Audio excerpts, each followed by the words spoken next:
नमस्कार दोस्तों, इस वीडियो में हम बात करने वाले हैं फोलिक एसिड टेबलेट्स के बारे में। दोस्तों, फोलिक एसिड यूजुअली क्या है, एक विटामिन का नाम है जिसका नाम है विटामिन B9। और ये जो विटामिन B9 है ये विटामिन बी कॉम्प्लेक्स के अंदर इंक्लूडेड होता है। और बी कॉम्प्लेक्स के जितने भी विटामिन होते हैं वो सारे वाटर सोल्यूबल विटामिन होते हैं। वाटर सोल्यूबल विटामिन मतलब कि जब अपन डाइट लेते हैं, खाना खाते हैं, तब अपनी बॉडी को जितना जरूरत होता है वाटर सोल्यूबल विटामिन का उतना एब्जॉर्ब कर देती है बॉडी और बाकी का एक्सक्रीट आउट कर देती है। फिर बाद में वापस कभी भी अपनी बॉडी को जरूरत पड़ेगी वाटर सोल्यूबल विटामिन की, तो वापस अपने को न्यूट्रिशन देना पड़ेगा, खाना खाना पड़ेगा। अगर अपन खाना नहीं खाएंगे तो अपनी बॉडी में डेफिशिएंसी हो जाएगी, ये स्टोर नहीं रहते अपनी बॉडी में। और जो फैट सोल्यूबल विटामिन होते हैं जैसे A, D, E, K हो गए, ये विटामिन क्या है अपनी बॉडी में पहले से ऑलरेडी रिजर्व रहते हैं कि अगर कमी भी आ गई तो कुछ दिन तक काम चल सकता है। तो ये फर्क होता है फैट सोल्यूबल विटामिन में और वाटर सोल्यूबल विटामिन में। तो बात कर लिए वाटर सोल्यूबल विटामिन क्या होते हैं। दोस्तों, ये क्या काम आते हैं, मतलब ऐसी कौन कौन सी कंडीशंस है जिनमें अपन जो फोलिक एसिड टेबलेट्स है वो दे सकते हैं। पहले तो ये एक फोलिक एसिड एक विटामिन है, तो अगर विटामिन B9 की डेफिशिएंसी आ गई या फिर फोलेट डेफिशिएंसी हो गई तो उस कंडीशन में अपन न्यूट्रिशन को मेंटेन करने के काम में ले सकते हैं इसको। या फिर मेनली ये प्रेगनेंसी के काम में दी जाती है।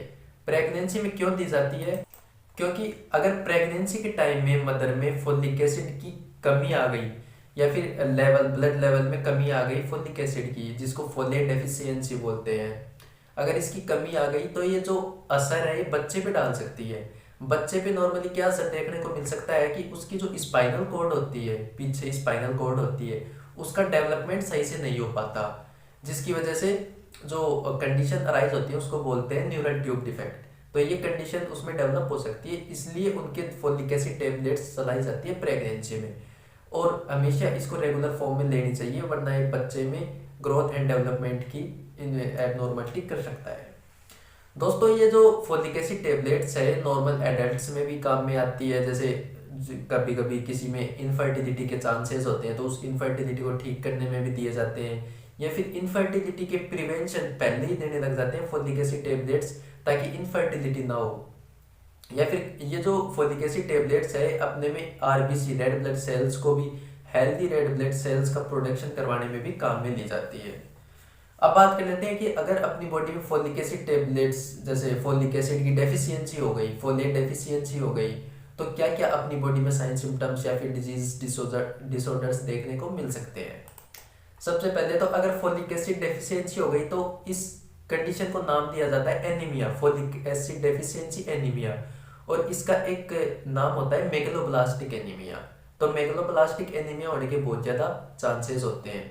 या फिर अगर इसकी डेफिशिएंसी हो गई प्रेगनेंसी में तो बच्चे में न्यूरल ट्यूब डिफेक्ट हो सकती है, या फिर डिप्रेशन में भी हो सकती है। जैसे अगर इसकी कमी आ गई तो जो मदर है वो डिप्रेशन में हो सकती है। या फिर अगर इसकी कमी एडल्ट्स में मेल्स में आ गई या फिर फीमेल्स में किसी में भी आ गई तो इनफर्टिलिटी के चांसेस भी देख सकने को मिल सकते हैं।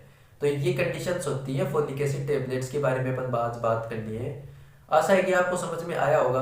अब कुछ ऐसे बात कर लेते हैं कि ऐसे कौन से फूड आइटम्स है या फिर ऐसे कौन कौन से सब्जियां वगैरह हैं जिसमें folic acid tablets, folic acid अपने को मिल सकता है, विटामिन B9 अपने को मिल सकता है।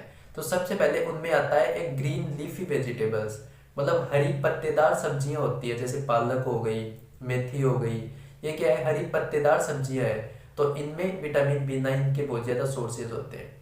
नेक्स्ट जैसे ड्राई फ्रूट्स हो गए, काजू हो गया, बादाम हो गए, तो उनमें प्रोटीन भी बहुत ज़्यादा मिलता है और विटामिन B9 भी बहुत ज़्यादा होता है। तो इनकी हेल्प से भी अपन ले सकते हैं विटामिन B9। नेक्स्ट जैसे फ्रूट्स हो गए, तो फ्रूट्स में तो विटामिन्स और प्रोटीन्स, कार्बोहाइड्रेट सभी मतलब बहुत ज़्यादा मात्रा में होते हैं, इसीलिए बोलते हैं फ्रूट्स खाने चाहिए। तो ये वीडियो आपको थोड़ी भी इंफॉर्मेटिव लगी हो, थोड़ी भी नॉलेजेबल लगी हो तो वीडियो को लाइक एंड कमेंट जरूर कर दें। चैनल को सब्सक्राइब करना ना भूलें। Thank you.